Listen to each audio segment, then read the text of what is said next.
Hello all, hope all of you are doing well, and also you are going through the lectures. We will continue our discussion with text normalization. In the last lecture, we have discussed different types of corpora and its role. We have also discussed tokenization or word segmentation. In this lecture, we continue our discussion on text normalizations. We will discuss about word normalization and detection of sentence boundaries. So let's begin with word normalization. So what do we mean by word normalizations? Basically, converting the words in a standard format, that is choosing a single canonical form of words which can appear in multiple forms. Uh, so, for example, this abbreviations coming in a different way. So, all of these should be mapped to a single standard form, and then that mapping should be also available. So, let's first discuss about case folding. Basically, converting all capital letters into the lowercase. Uh, and this idea could be, I mean, we can say that's a good idea for information retrieval or the wave search purpose. So, for example, if you have put certain queries, so this, irrespective of whether that particular terms are appearing in capital letters or the small letters, you want the relevant documents to be retrieved, and hence it really does not matter that how exactly those words have been expressed in your query or in the document. Uh, but if you are interested for part of speech tagging, name entity recognition, or such similar applications, then perhaps this conversion may create a problem.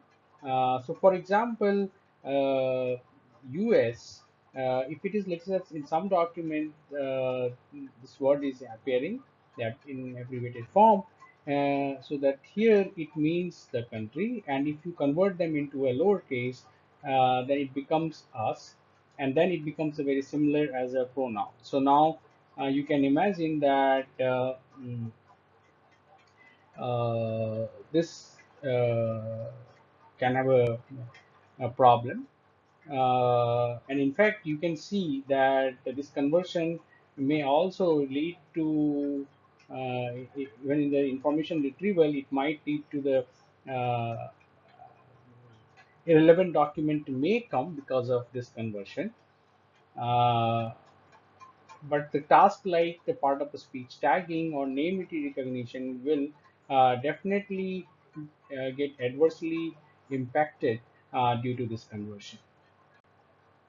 Now, what is going to happen?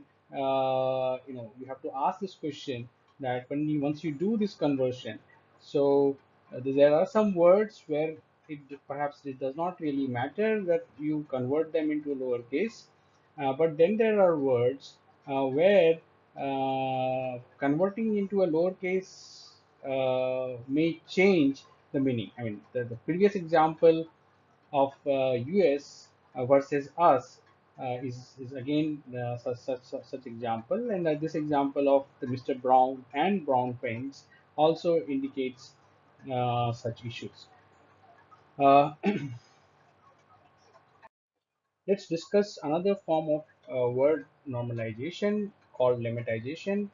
What it means is that it's a task of determining two words having the same root, but they may have different word forms. So, for example, learning and learn, they have uh, their surface form as they are appearing in the text. So, here they are appearing as a learning and as a learn. So both these word forms have the same root, learn. So identifying that these two words having the same root is called lemmatization. Uh, and actually mapping to their the lemma form is a part of it. Uh, the lemmatization is often useful for information retrieval, as again, given a query term, you may not want to restrict only to that term. You may want to look for all variants of the surface forms of that word, which can appear in the documents. So, lemmatizations or the mapping to the lemma form is going to be very, very helpful in specifically in the information retrieval purpose. Uh, so in lemmatization, there are basically two main things that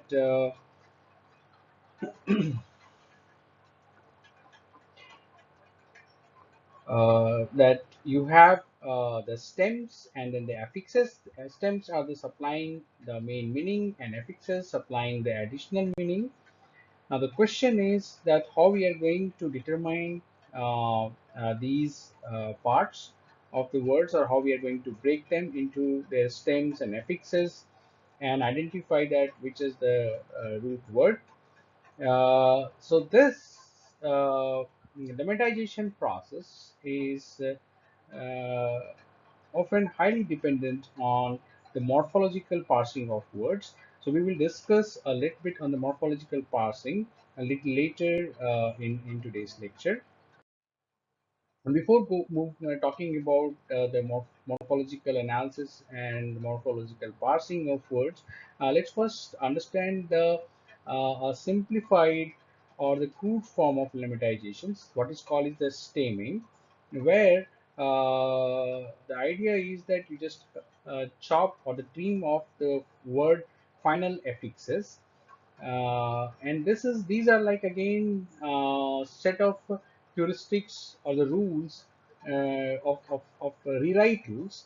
The rules are generally applied in a cascading manner. That is, that output of each pass of this rule is fed as input to other pass, and so on. So that's why it's called in cascading manner.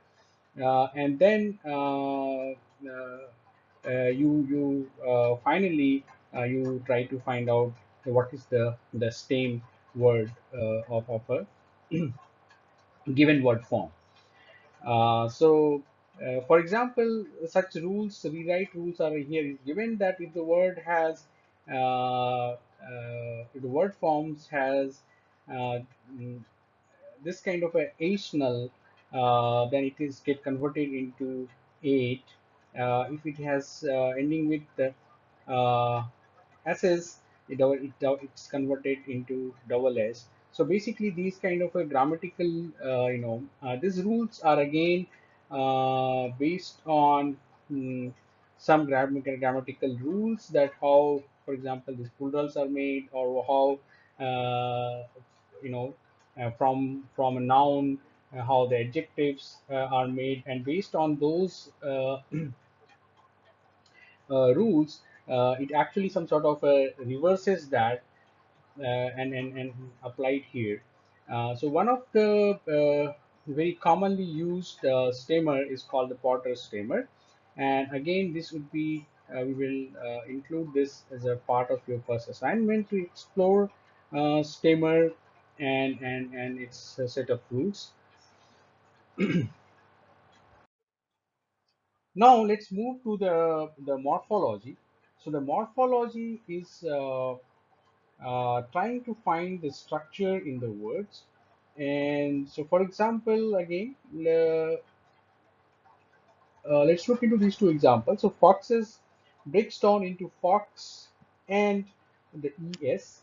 Uh, Unknowingly is derived from knowingly, which in turn is derived from knowing, and again that is derived from know.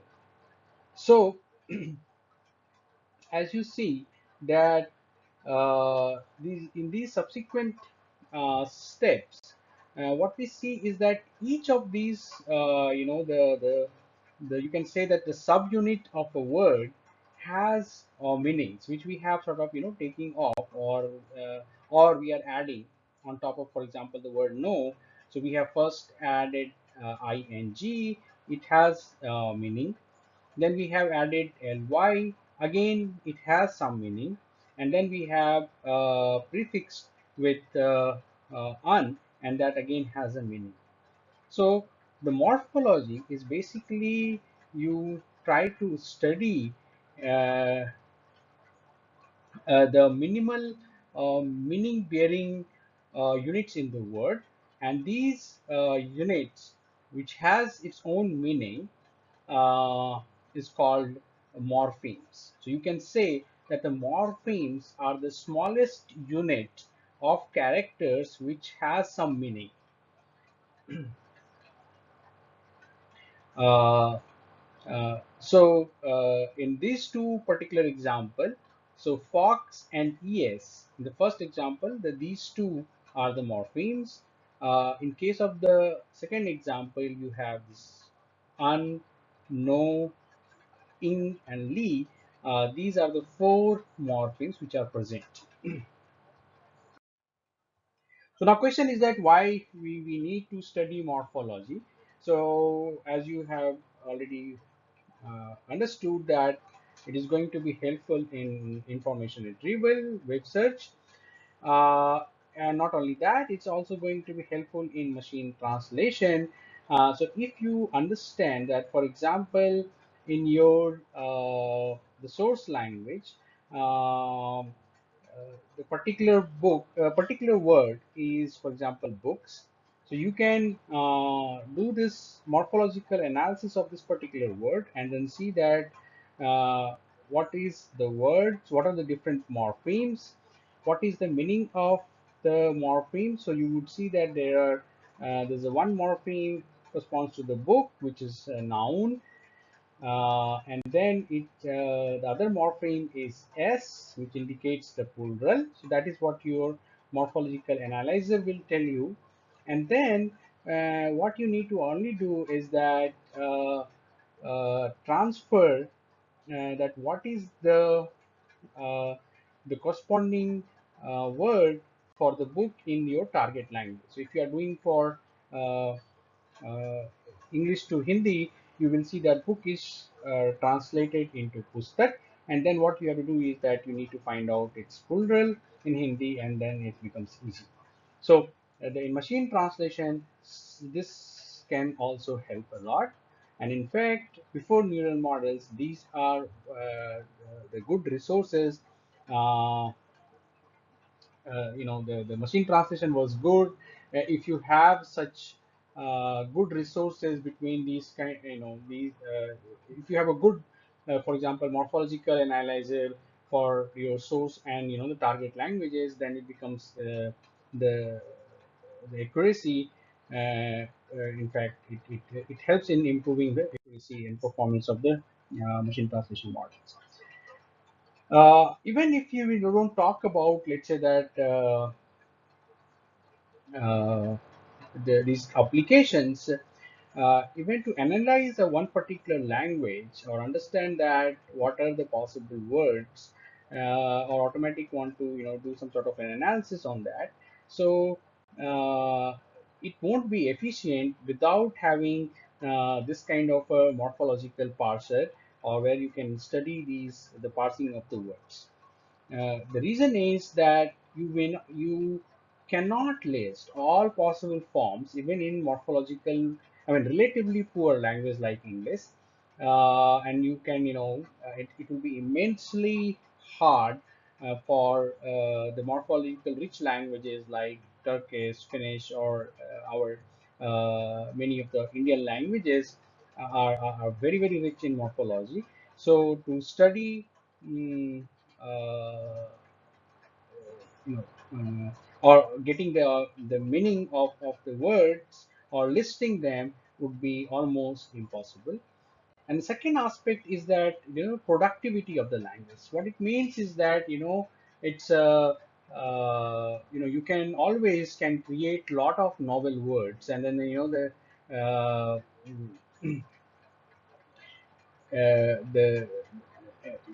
with one word you can have so many possible surface forms can be generated.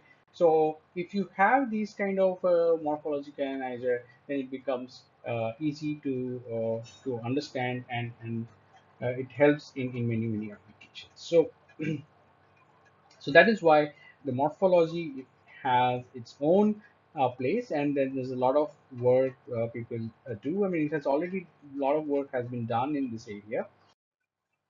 So there are two types of the morphemes: the stems and affixes. So the stems are the main morpheme of the word, supplying the main meaning. So if you look into the first two examples we have given, the foxes and the unknowingly, in the two examples, though, in the first example, fox is the main morpheme. So the fox is the stem, and no is basically another example. The no is the stem. Then there is other type of the morpheme called affixes, which provides the additional meaning of the various kinds, for example, grammatical information. They are mainly categorized into four types. Prefix, suffix, which we know. Prefix comes before the stem, suffix comes after the stem, infix comes within the the stems, and circumfix, which is basically it has the two parts. The one part comes before the stem, and one part comes after the stem.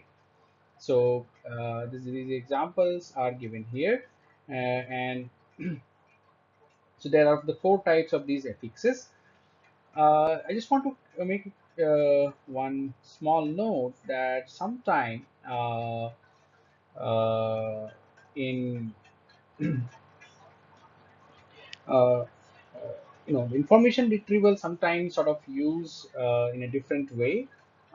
So uh,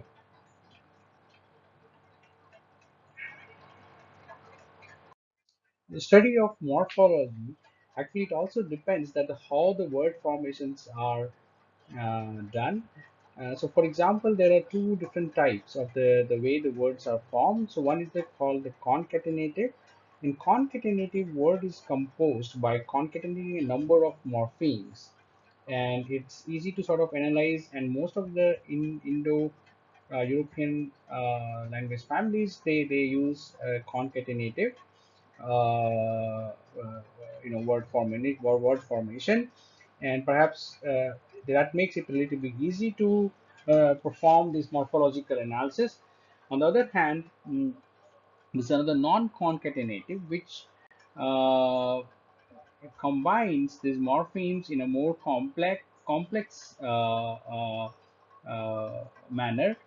So the operations are vary in multiple ways. So that is why they are called a non-concatenative. So, for example, the word advertisement, and then there are two words, the advert and ad, has been sort of made by clipping out the extra words. So, uh, uh, and then there are, like, this the templatic morphology followed in Arabic and Hebrew, where there are the templates, and based on the templates, the you can create more words. So in the example here, it is shown that is one word. I don't know how to pronounce it, which means to learn or study, and then they have this template which actually leads it to the meaning, which means that he studied, and then if you use another template, which means that he was taught. So based on these template, you make another word. So so there are these two types of the word formations, and that influences that your morphological process. So there are two broad classes of the morphology. The first one is inflection, another one is derivation. And inflection, basically the usually word of the same class are made, and they these the morphemes. They're adding this the extra morpheme is actually has some syntactic functions, mostly these grammatical features. And English has a simple inflectional morphology compared to the languages like Hindi, Finnish, or other European languages. and is very productive in the sense that uh, you can use a similar kind of inflections to almost all of the words to generate or the new word or words of the same class. Then you have the second class is called a derivational morphology, where the new words are belongs to the different class and often difficult to guess their exact meaning. Uh, and this is relatively less productive compared to the inflectional morphology because it cannot be added. So as we will see some, so let's look into some of the examples to understand them.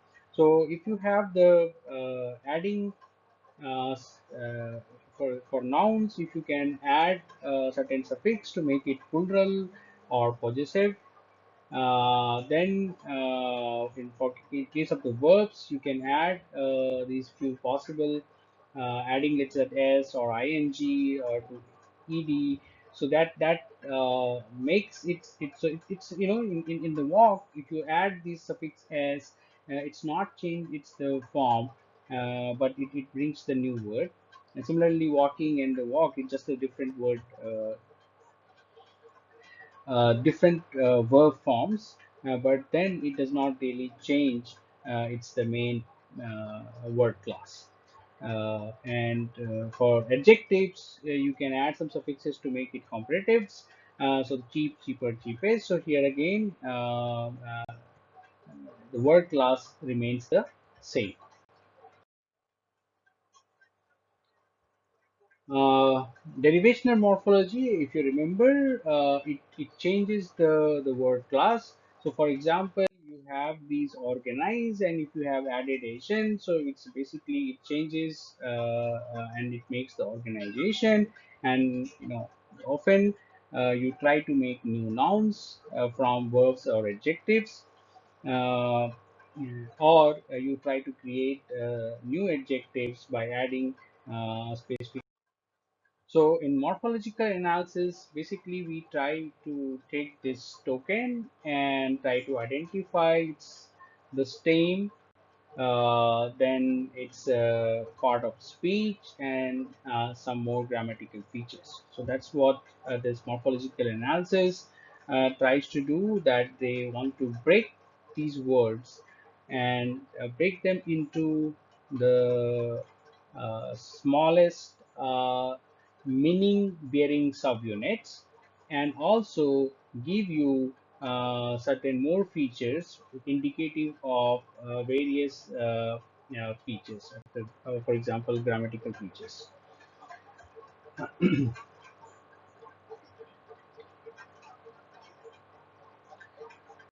Mm, So basically, what is the goal in the morphology of parsing the morphological structure is that the given input word in surface form produces stain plus morphological features, part of speech and grammatical features as an output. So already we have seen this example in the previous slide. Now let's discuss that how this morphological analysis or the parsing can be done. So basically, this morphological analysis requires three knowledge resources. The first one is the lexicon. Lexicon is that instead of listing all words, lexicons keep list of stems and relevant affixes. And why? Another question is that why this explicit list is not feasible. I think we have already discussed, or in some indirect way, if you go back to the few previous slides and try to think that why it is not possible to list all possible words. So the what the lexicon does is that it actually keeps a list of stems and relevant affixes. Uh, and and it keeps some basic information about them, that whether the stem is a noun stem or verb stem, etc. The morpho tactics explains which classes of the morphemes can follow other classes of morphemes inside the word. For example, the English plural morpheme follows the noun rather than preceding it. And then we have these orthographic or spelling rules where the model change in spelling is sort of stored. Like when you combine these two morphemes, then what kind of a spelling changes are required. So that is sort of mentioned. The finite state automatas can be used for the morphological recognizers or for morphological analysis purpose. As explained earlier, that given an input, you want to get the output as a stain and the additional grammatical features of the morphemes.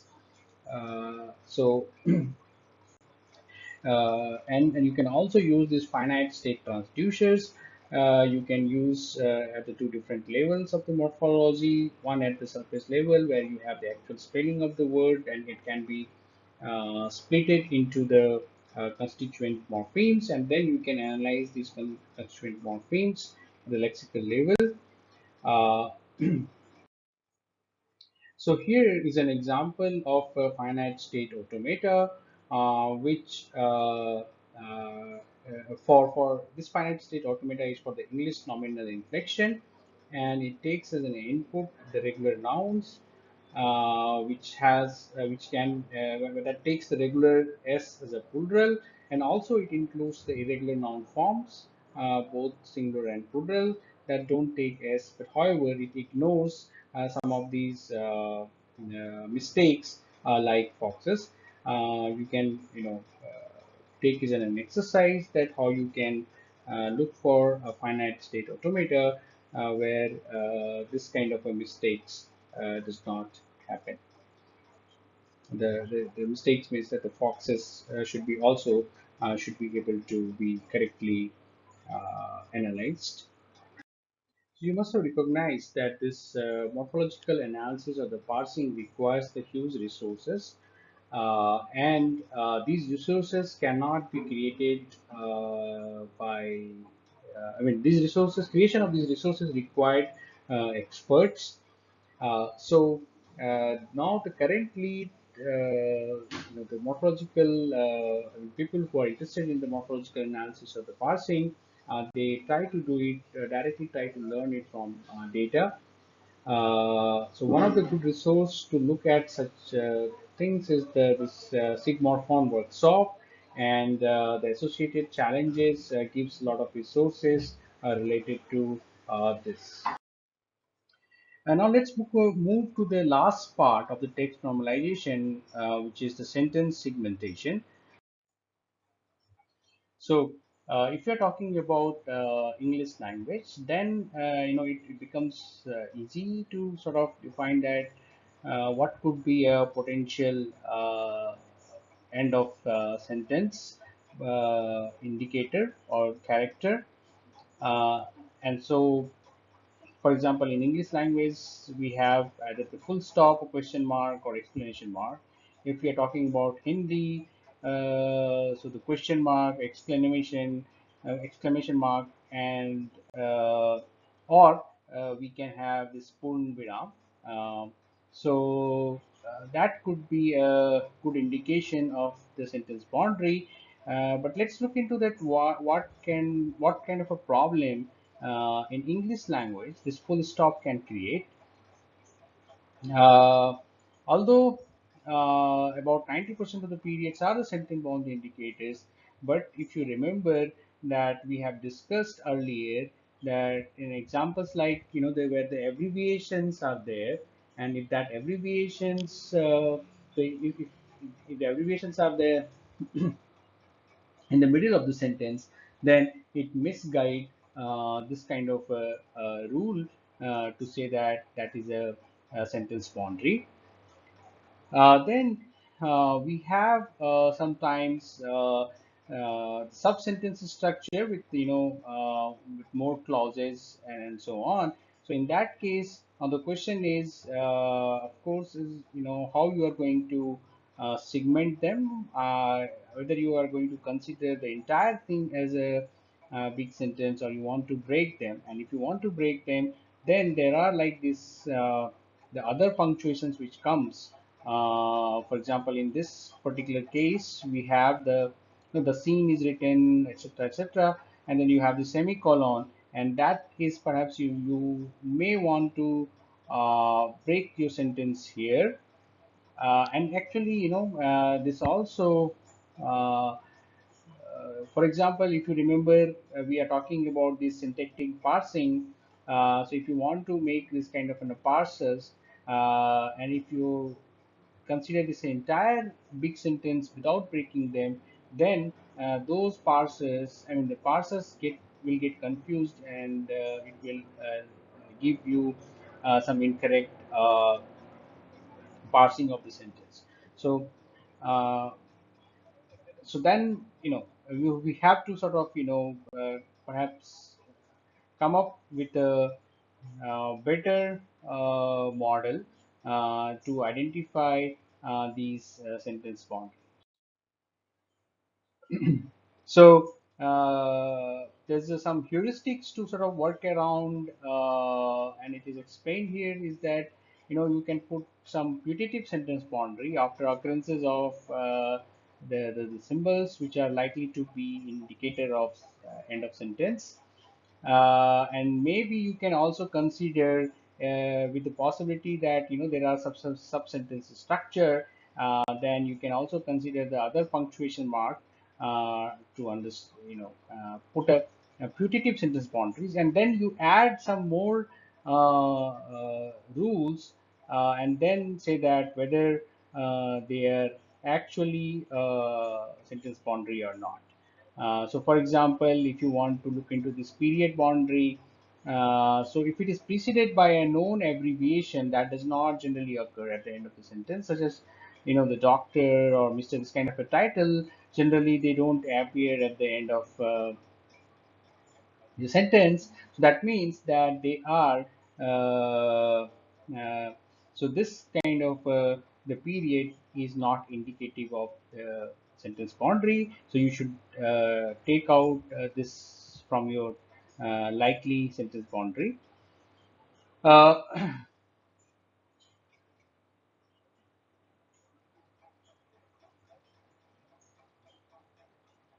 so, but if you see that there are some abbreviation which is not generally followed by an uppercase word, so then that also uh, can be taken off from the period boundary. So, for example, this etc. And if it is towards the end of the sentence, and so that means that the next word which will appear will be in an uppercase word. But if it is in the middle of the sentence, then it won't be that case. So that gives a clue that when you should take the period with etc as a sentence boundary, or when you can not. So similar such sort of you can put on top of your the putative, let's say, the boundary characters, you can put some additional heuristics to understand that whether they are the actual boundary or not. But then people have also used the machine learning models to detect the sentence boundaries. And again, they have formulated is a classification problem. So basically, what you do is that you take these putative sentence boundaries and then try to sort of classify that whether they are the actual boundary or not. And for each of those putative boundaries, you construct and define certain set of the features. So these are the some of the studies which has looked into and defined several features. And some features are, you can see that maybe coming directly from that some of the heuristics which we are discussing. And then they have used different classification models. So, for example, classification trees, neural network based model, as well as the max entropy approach.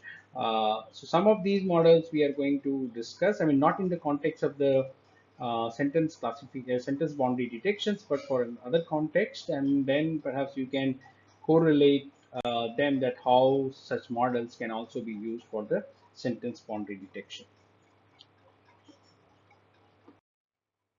So that's the end of this lecture. So I hope that this lecture gives you the picture of that when you begin to work with the raw text. So what are the text normalization steps you have to follow? So some of the steps are sort of the compulsory. For example, like the word segmentation, sentence segmentations.